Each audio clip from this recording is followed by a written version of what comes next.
Hey, what's going on, people? This is Moses, aka Rafe, writer and creator of Money and Violence, and you're watching For You MF. This is Whitney from For You MF, reporting from the Brooklyn Borough Hall, and I am with Moses.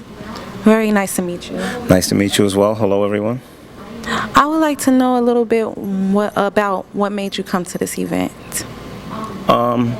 Well, I don't know if you've ever had the opportunity to catch the show Money and Violence that I created, but the show is a social platform to touch on a lot of socially conscious issues, and I mean, one of the biggest issues nowadays is gun violence and gangs and things like that. It's one of the main reasons why I did put the project together as well.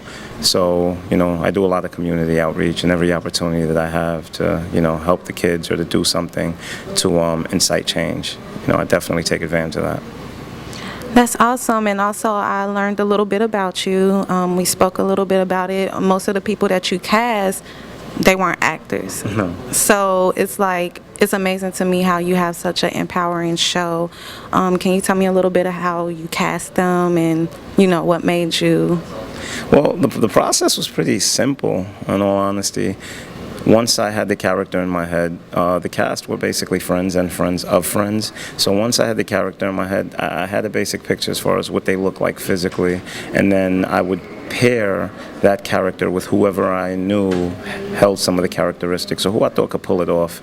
And although none of these people have acted, like you said, they did a pretty good job. Yeah, and another thing too is with the characters on the show, the characters aren't too far removed from people that we've all known in our lifetime, so it wasn't, too far off. May I ask what inspired you to, start this? What inspired me to start this project is I just felt that, especially with the youth, there's a void out there, and the void is the voice of the older brother, or the voice of, the father, or the guardian or older figure. When I grew up, when I was growing up out in Brooklyn, there were a lot of older guys on my block who always, had a word of wisdom for us, and kind of steered us. Try to keep us away from the pitfalls of life, and I believe that doesn't really exist anymore. People have become so selfish, and they're so just entranced in their own lives that they don't care about what's going on around them. So I created the show not as entertainment, but more like a learning tool, and something to kind of teach those that watch it, certain principles of life and certain ways to move. How awesome. Well, this is Whitney from For You MF, and I am tapping out. And thank you once again, Moses. Thank you, Whitney, and everybody go watch Money and Violence.